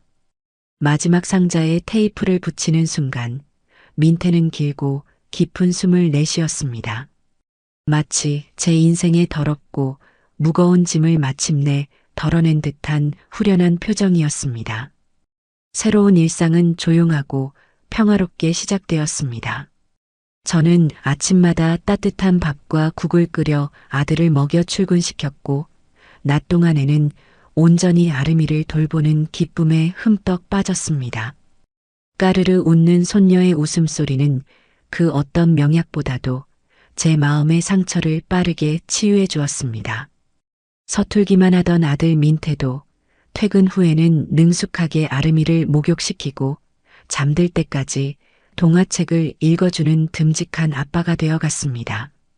우리는 잃어버렸던 가족의 온기를 그렇게 서서히 되찾아가고 있었습니다. 시간이 흘러 아름이의 생일이 되었습니다. 저는 시끄럽고 화려한 잔치 대신 진심으로 아름이를 아끼고 사랑하는 사람들만 초대해 조촐한 가족 식사를 준비했습니다. 민태의 가장 친한 친구 몇몇과 저와 오랫동안 정을 나눈 시장상인 몇몇이 전부였습니다. 모두가 한마음으로 아름이의 첫 생일을 축복해 주었습니다. 돌상의 하이라이트인 돌잡이 순서가 되자 모두의 시선이 아름이의 작은 손에 집중되었습니다. 아름이는 망설임 없이 앞으로 기어가 판사봉처럼 생긴 작은 나무 망치를 꼭 쥐었습니다. 그 모습을 본 변호사님이 웃으며 말했습니다. 어머님, 아름이가 할머니를 닮아서 불의를 보면 못 참는 판사가 되려나 봅니다. 그 말에 모두가 한바탕 크게 웃었고 제 눈가에는 행복한 눈물이 맺혔습니다. 저는 촛불을 끄기 전 마음속으로 간절히 기도했습니다. 우리 아름이 앞으로는 상처 없이 사랑만 받으며 세상의 빛과 소금 같은 아이로 자라게 해주십시오. 그렇게 평화로운 나날을 보내던 어느 날 시장에서 우연히 며느리의 친구였던 법정에서 우리를 위해 증언해 주었던 그 젊은 엄마를 만났습니다. 그녀는 제게 다가와 죄송스러운 표정으로 전 며느리의 소식을 전해 주었습니다. 어머님 잘 지내시죠? 그 지혜 소식 들으셨어요? 그녀의 말에 따르면 전 며느리는 이혼 후 완전히 망가진 삶을 살고 있다고 했습니다. 위자료는커녕 재산 분할도 한 푼 받지 못하고 쫓겨난 데다 친정 부모마저 가문의 망신이라며 그녀를 외면했다고 합니다. 가지고 있던 명품들을 헐값에 팔아 생활했지만 그 돈도 금방 바닥이 났고 이제는 작은 식당에서 아르바이트를 하며 근근히 살아간다고 했습니다. SNS에는 여전히 자신의 불행을 남 탓으로 돌리는 글들을 올리지만 이제는 아무도 그녀의 말에 귀 기울여 주지 않는다고요. 그녀는 씁쓸하게 웃으며 말했습니다. 자기가 뿌린 대로 거두는 거겠죠, 뭐. 저는 그 소식을 듣고도 아무런 감정이 들지 않았습니다. 통쾌하지도 안쓰럽지도 않았습니다. 그저 그렇게 될 운명이었구나 하는 담담한 생각만이 들 뿐이었습니다. 모든 것은 그녀 스스로가 선택한 결과였으니까요. 그날 저녁 저는 거실 소파에 앉아 잠든 아름이를 안고 있는 민태의 모습을 가만히 바라보았습니다. 아들은 어느새 한 아이의 아빠로서, 한 집안의 가장으로서 훌쩍 성장해 있었습니다. 그 평화로운 모습을 보고 있자니 지난 2년간의 끔찍했던 시간들이 마치 먼 옛날의 악몽처럼 아득하게 느껴졌습니다. 고통스럽고 힘겨운 싸움이었지만 저는 단 한순간도 제 선택을 후회하지 않았습니다. 가족을 지키기 위해, 제 소중한 손녀를 지키기 위해 저는 기꺼이 악역이 되었고 그 대가로 우리는 지금의 평화를 얻었습니다. 창밖은 어두웠지만 우리 집 거실은 따뜻한 조명과 사랑으로 환하게 빛나고 있었습니다. 저는 조용히 잠든 손녀의 포동포동한 뺨에 입을 맞추었습니다. 이제 우리에게는 상처를 치유하고 서로를 보듬으며 행복을 만들어 나갈 시간만이 남아 있었습니다. 그것이 바로 제가 그 모든 지옥을 견뎌내고 얻어낸 가장 값진 승리였습니다. 길고 길었던 폭풍이 지나가고 우리 가족의 진짜 새로운 시작이 바로 그곳에 있었습니다. 변화의 시작은 민태에게 새로운 인연이 찾아오면서부터였습니다. 아들은 회사 프로젝트를 통해 한 여자를 알게 되었다며 어느 날 제게 조심스럽게 말문을 열었습니다. 그녀의 이름은 수진이라고 했습니다. 차분하고 선한 인상을 가진 작은 출판사를 운영하는 여성이었지요. 민태는 그녀에 대해 이야기하며 오랜만에 소년처럼 수줍은 미소를 지었습니다. 엄마, 그 사람은 참 따뜻한 사람이에요. 제 과거를 다 알고도 제 아픔을 보듬어 주려고 해요. 아름이도 참 예뻐하고요. 제 마음속에는 기쁨과 함께 어쩔 수 없는 경계심이 동시에 자리 잡았습니다. 한번 호되게 대인 경험은 저를 의심 많고 신중한 늙은이로 만들어버렸기 때문입니다. 저는 민태에게 천천히 아주 신중하게 지켜보아라. 사람 마음처럼 알 수 없는 것도 없다고 신신당부했습니다. 며칠 뒤 민태는 수진이와 아름이를 데리고 함께 저녁을 먹자고 제안했습니다. 약속 장소에 나간 저는 수진이를 보자마자 제 경계심의 절반을 누그러뜨릴 수 있었습니다. 그녀는 화려하지는 않지만 단정하고 기품 있는 모습이었고 무엇보다 그녀가 아름이를 바라보는 눈빛에는 꾸밈없는 따스함과 애정이 담겨 있었습니다. 식사를 하는 내내 그녀는 민태와 저를 챙기면서도 아름이가 밥을 잘 먹는지 불편한 곳은 없는지를 먼저 살폈습니다. 냅킨으로 아이의 입을 닦아주고 물을 챙겨주는 그 모습이 너무나도 자연스러워 마치 오랫동안 보아온 사람처럼 편안하게 느껴졌습니다. 그날 이후 수진이는 종종 우리 가족과 시간을 보냈습니다. 주말이면 함께 공원으로 나들이를 갔고 아름이를 위해 직접 빵을 구워오기도 했습니다. 그녀가 집에 다녀간 날이면 집안에는 온기 가득한 웃음소리가 한참이나 머물렀습니다. 제 마음의 얼음도 서서히 녹아내리고 있었습니다. 그래, 내 아들이 저런 좋은 사람을 만나 다시 행복해질 수 있다면 더 바랄 것이 없겠다. 하지만 그 행복은 그리 오래가지 못했습니다. 전 며느리 오지혜가 그 소식을 어떻게 알았는지 우리의 평화로운 일상에 다시금 그림자를 드리우기 시작한 것입니다. 법원에서 정해준 면접 교섭일. 그동안은 귀찮다는 핑계로 한 달에 한 번 오는 것도 건너뛰기 일쑤였던 그 아이가 갑자기 꼬박꼬박 나타나기 시작했습니다. 그것은 재회의 기쁨을 나누기 위함이 아니었습니다. 명백한 복수의 시작이었습니다. 면접교섭 장소인 키즈카페에서 오지에는 아름이에게 속삭였습니다. 아름아, 아빠가 새엄마 데려왔다며?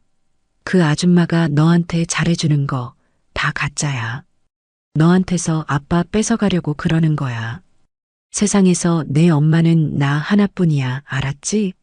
세 살배기 아이가 알아듣든 못 알아듣든 그 아이는 집요하게 아이의 마음에 독을 심으려 했습니다. 면접 교섭이 끝나고 돌아온 아름이는 그날따라 유난히 불안해하며 제품에 안겨 떨어지려 하지 않았습니다. 거기서 그치지 않았습니다. 어느 날부터인가 제가 아름이를 데리고 동네 놀이터에 가면 저 멀리서 망부석처럼 서서 우리를 노려보는 오지의 모습을 발견할 수 있었습니다. 검은 모자를 꾹 눌러 쓴 채 원한에 가득 찬 눈빛으로 저와 제 손녀를 쏘아보는 그 모습은 그야말로 소름 끼치는 공포였습니다. 민태의 회사 근처에도 나타났습니다. 퇴근하는 민태의 차를 말없이 따라오거나 회사 앞에서 몇 시간이고 기다리다 사라지곤 했습니다. 밤이 되면 민태의 휴대폰은 그녀가 보낸 의미를 알 수 없는 저주와 악담이 섞인 문자 메시지로 가득 찼습니다. 내 인생을 망쳐놓고 너희만 행복할 수 있을 것 같아? 김수진 그 여자, 내가 가만두지 않을 거야. 아름이는 내 딸이야. 반드시 내가 데려올 거야. 우리 가족의 평화는 산산조각 났습니다. 집 현관에는 고성능 CCTV를 추가로 설치해야 했고 외출할 때마다 주변을 살피는 것이 버릇이 되었습니다. 행복으로 가득 찼던 집안의 공기는 다시 차갑고 불안한 긴장감으로 채워지기 시작했습니다. 2년 전 끝났다고 믿었던 악몽이 더욱더 질기고 끈질긴 형태로 우리를 다시 올가매려 하고 있었습니다. 오지에는 날이 갈수록 대담하고 악랄해졌습니다. 우리가 법적으로 대응하기 애매한 선을 교묘하게 넘나들며 심리적인 압박을 가해왔지요. 민태와 수진이의 관계가 깊어질수록 그녀의 집착과 분노는 통제 불가능한 수준으로 치달았습니다. 그리고 마침내 그녀는 다시 한번 가장 비열하고 잘 쓰는 무기, 바로 거짓 여론전을 꺼내 들었습니다.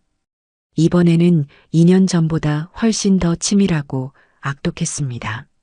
오지에는 대포폰과 VPN까지 동원하여 여러 개의 익명 아이디를 만들어 다시 한번 맘카페와 대형 커뮤니티에 장문의 글을 올렸습니다.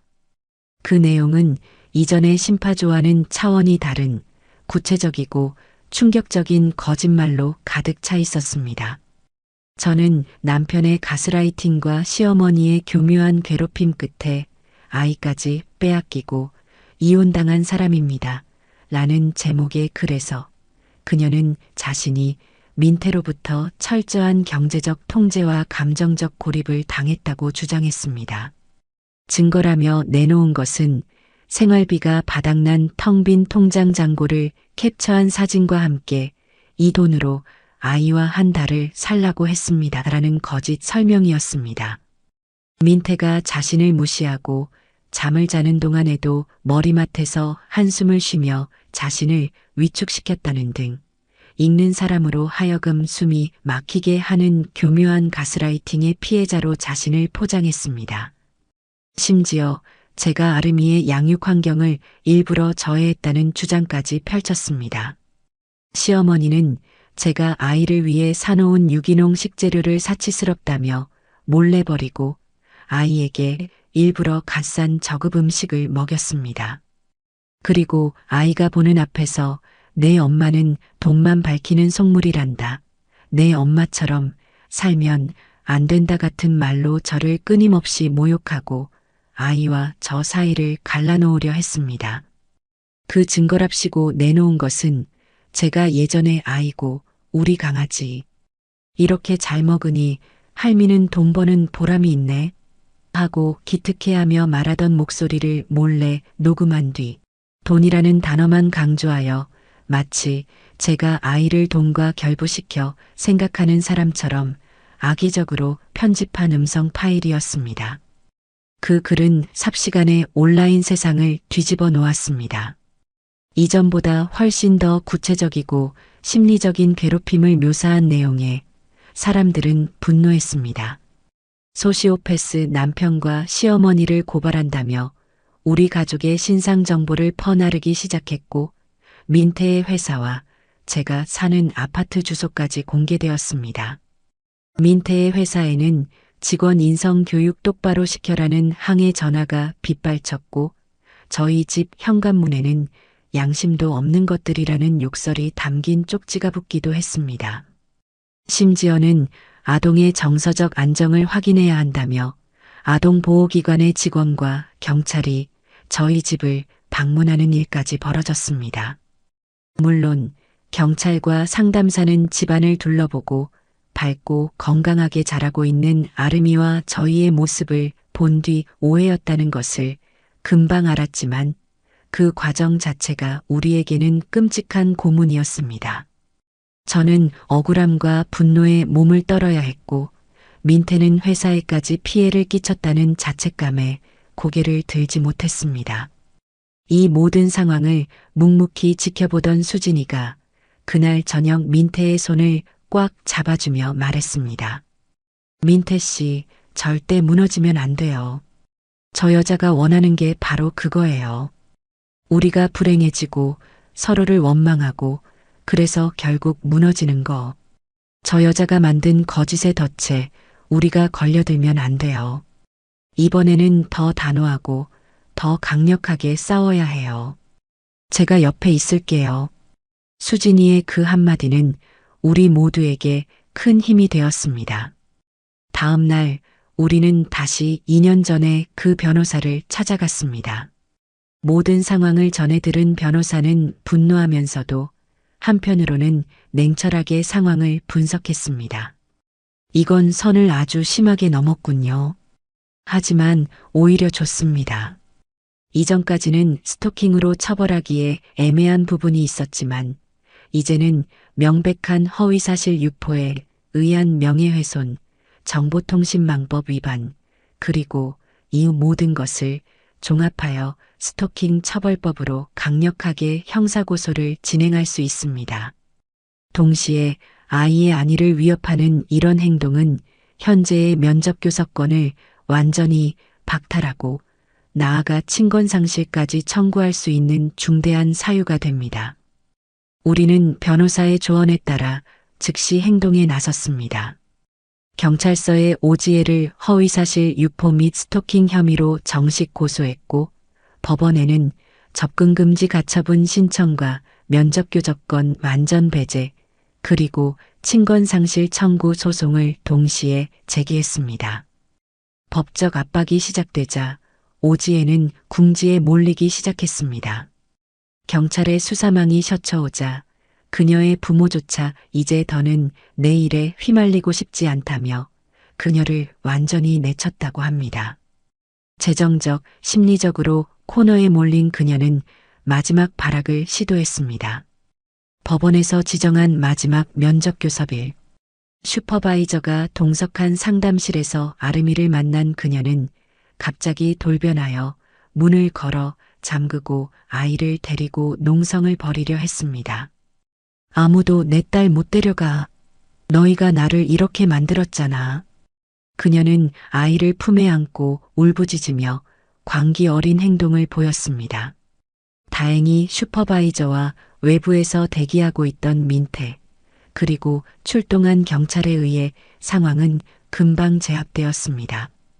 겁에 질려 엉엉 우는 아름이를 품에 안으며 민태의 눈에서는 분노의 눈물이 흘러내렸습니다. 이 사건은 오지혜가 더 이상 아이의 엄마로서 최소한의 자격조차 없음을 만천하에 증명하는 그녀 스스로 제 무덤을 파버린 결정적인 사건이 되었습니다. 거짓의 덫을 파놓았던 그녀는 결국 자신이 판 그 덫에 스스로 빠져버린 셈이었습니다. 오지혜가 면접교섭 장소에서 벌인 끔찍한 소동은 길고 길었던 이 싸움의 마침표를 찍는 결정적인 계기가 되었습니다. 그녀의 모든 거짓말과 연기는 더 이상 통하지 않았습니다. 법정은 냉정했고 증거는 명백했습니다. 먼저 스토킹 및 명예훼손에 대한 형사 재판이 열렸습니다. 오지에는 변호사를 살 돈도 없었는지 국선 변호인의 조력을 받았지만 이미 기운 싸움이었습니다. 우리가 제출한 CCTV 영상, 차량 블랙박스 기록, 수백 개의 문자 메시지 내역, 그리고 맘카페 게시글의 IP 추적 결과는 그녀가 상습적이고 악의적으로 우리 가족을 괴롭혔다는 사실을 명백하게 증명했습니다. 판사는 그녀를 향해 엄중하게 꾸짖었습니다. 피고인은 이혼 판결에 불복하여 전 남편과 그 가족에게 장기간에 걸쳐 정신적인 고통을 안겨주었을 뿐만 아니라 허위 사실을 인터넷에 유포하여 그들의 사회적 명예를 심각하게 훼손하였습니다. 특히 자신의 어린 딸을 거짓 주장의 도구로 삼고 그 아이의 안위마저 위협한 행위는 그 어떤 이유로도 용납될 수 없습니다. 판사는 그녀에게 징역 8개월에 집행유예 2년을 선고했습니다. 또한 사회봉사 120시간과 스토킹 치료 프로그램 40시간, 이수, 그리고 우리 가족에게 반경 100m 이내 접근을 금지하는 엄격한 접근금지 명령을 함께 내렸습니다. 실형은 면했지만 그녀의 이마에 정과자라는 붉은 낙인이 찍히는 순간이었습니다. 곧이어 가정법원에서 친권상실 청구에 대한 마지막 심리가 열렸습니다. 형사 재판의 결과와 면접교섭 장소에서의 소동에 대한 보고서까지 제출된 상황에서 재판의 결과는 불을 보다 뻔했습니다. 오지에는 최후 진술에서까지 눈물로 동정을 호소했습니다. 판사님, 제가 다 잘못했습니다. 하지만 엄마와 딸의 천륜을 끊는 것만은 제발 아름이 없이는 살 수 없습니다. 그 가증스러운 눈물에 이번에는 민태가 자리에서 일어나 발언을 신청했습니다. 재판장의 허락을 얻은 민태는 떨리지만 단호한 목소리로 말했습니다. 재판장님, 저 여자는 단 한순간도 아름이를 진심으로 사랑한 적이 없습니다. 아이를 돈벌이 수단으로 생각했고 자신의 복수를 위한 도구로 이용했습니다. 저 여자가 말하는 천륜은 아름이에게는 죽음의 밧줄과도 같습니다. 제 딸을 저 여자의 그 끔찍한 집착과 광기로부터 완벽하게 지켜주고 싶습니다. 부디 제 딸 아이가 안전하고 평화로운 세상에서 살아갈 수 있도록 저 여자와의 모든 법적 고리를 완전히 끊어주시길 간절히 바랍니다. 민태의 진심 어린 호소에 법정 안에 모두가 숙연해졌습니다. 잠시 침묵하던 재판장은 마침내 최종 결정을 내렸습니다. 사건 본인의 복리를 최우선으로 고려하여 법원은 원고 김민태의 청구를 받아들인다. 피고 오지혜의 사건 본인 김아름에 대한 친권을 상실시킨다. 땅, 땅, 땅. 판결봉 소리가 법정 안에 울려 퍼졌습니다. 그것은 단순한 이혼이나 접근금지와는 차원이 다른 완벽하고도 영원한 단절을 의미하는 소리였습니다. 오지혜는 더 이상 법적으로 아름이의 엄마가 아니었습니다. 그녀는 이제 우리 가족에게 그 어떤 영향력도 행사할 수 없는 완벽한 타인이 되었습니다. 그녀는 판결에 충격을 받은 듯 그 자리에 주저앉아 넋 나간 사람처럼 중얼거렸습니다. 모든 것이 끝났다는 것을 비로소 실감하는 듯 했습니다. 그로부터 1년 뒤 따스한 봄날이었습니다. 민태와 수진이는 작은 결혼식을 올렸습니다. 화려하지는 않았지만 그 어떤 결혼식보다 따뜻하고 행복한 웃음으로 가득했습니다. 하얀 원피스를 입고 화동이 된 아름이는 수줍게 꽃을 뿌리며 두 사람의 앞길을 축복해 주었습니다. 그리고 그날 저녁 집으로 돌아온 아름이가 수진이의 품에 안겨 조그만 입으로 말했습니다. 엄마. 아이는 웃고 있었습니다. 마치 오랫동안 마음에 품고 있었지만 차마 꺼내지 못했던 말을 이제야 비로소 해도 된다는 것을 안다는 듯이 그렇게 환하게 웃으며 수진이를 엄마라고 불렀습니다. 그 한마디에 수진이는 물론이고 문가에 서서 그 모든 것을 지켜보고 있던 저와 민태까지 함께 숨죽여 눈물을 쏟고 말았습니다. 둑이 터진 듯 흘러내리는 눈물을 주체할 수가 없었습니다. 상처받고 경계하던 아이의 마음이 비로소 새로운 사랑을 온전히 받아들이고 흩어졌던 우리 가족이 마침내 하나의 완전한 이름으로 불리는 순간이었습니다. 민태는 제 옆에서 소리 없이 어깨를 들썩이며 울었습니다. 그것은 제 아들이 평생 흘렸던 그 어떤 눈물보다도 뜨겁고 성스러운 깊은 회한과 감사함이 담긴 눈물이었습니다. 저는 이제 희끗희끗해진 머리를 쓸어 넘기며 소파에 앉아 이 평화로운 풍경을 바라보는 것이 일상이 되었습니다. 거실 한가운데에서는 민태와 수진이가 등을 맞대고 앉아 각자의 책을 읽고 그 사이를 오가며 아름이는 스케치북에 알록달록한 그림을 그립니다. 아빠, 이건 아빠야. 이건 엄마고, 이건 할머니, 이건 나. 아이가 제 그림을 자랑할 때마다 집안에는 따뜻한 웃음소리가 울려 퍼집니다. 예전 전 며느리가 있던 시절의 그 집은 언제나 비싼 물건들로 가득 차 있었지만 텅 비어 있는 듯 삭막하고 차가웠습니다. 하지만 지금 우리 집은 값비싼 물건 하나 없어도 세상 가장 귀한 사랑과 신뢰, 그리고 서로를 향한 따스한 온기로 가득 차 있습니다. 저는 이 길고 긴 시간을 통해 비로소 깨닫게 되었습니다. 진정한 가족이란 피로 맺어지는 것이 아니라 사랑과 신뢰 그리고 서로를 지키려는 헌신으로 만들어지는 것이라는 사실을 말입니다. 피는 물보다 진하다는 옛말은 어쩌면 틀렸을지도 모릅니다. 저 아이들을 보십시오.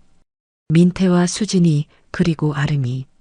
그들은 피 한 방울 섞이지 않았지만 그 어떤 혈연보다도 진하고 깊은 사랑과 믿음으로 단단하게 엮여 있지 않습니까? 수진이는 민태가 생강을 싫어하는 것을 기억하고 모든 음식에서 생강을 빼고 아름이가 잠들기 전에는 반드시 공룡 인형을 찾아 품에 안겨줍니다. 그런 사소하고 다정한 마음들이 모여 가족이라는 이름의 견고한 성을 쌓아 올리는 것이겠지요. 전 며느리의 소식은 더 이상 궁금하지도 들려오지도 않습니다. 그녀가 어디서 어떤 모습으로 살아가든 이제 우리와는 아무런 상관이 없는 일입니다. 그녀의 운명은 그녀 스스로가 선택한 것이고 그 결과를 감당하는 것 또한 온전히 그녀의 몫일 뿐입니다. 우리의 역할은 그녀를 응징하는 것이 아니라 그녀의 그늘이 다시는 우리 아이에게 닿지 않도록 아주 높고 튼튼한 울타리를 세우는 것이었고 우리는 그 역할을 다했습니다. 우리는 지독한 폭풍우를 온몸으로 견뎌냈고 마침내 사계절의 비바람에도 흔들리지 않는 뿌리를 내린 튼튼한 나무가 되었습니다. 창밖으로 부드러운 저녁바람이 불어와 커튼을 살며시 흔듭니다. 그 바람 소리가 마치 우리의 새로운 시작을 축복해주는 평화로운 노래처럼 느껴집니다. 저는 손에 든 따뜻한 찻잔의 온기를 느끼며 저 행복한 세 사람의 모습을 눈에 담습니다. 제 인생의 가장 큰 폭풍우를 막아내는 역할은 이제 끝났습니다. 이제 제게 남은 역할은 그저 이 아이들의 든든한 할머니이자 어머니로서 제가 지켜낸 이 아름다운 정원이 얼마나 풍성하게 자라나는지를 행복하게 지켜보는 것뿐입니다.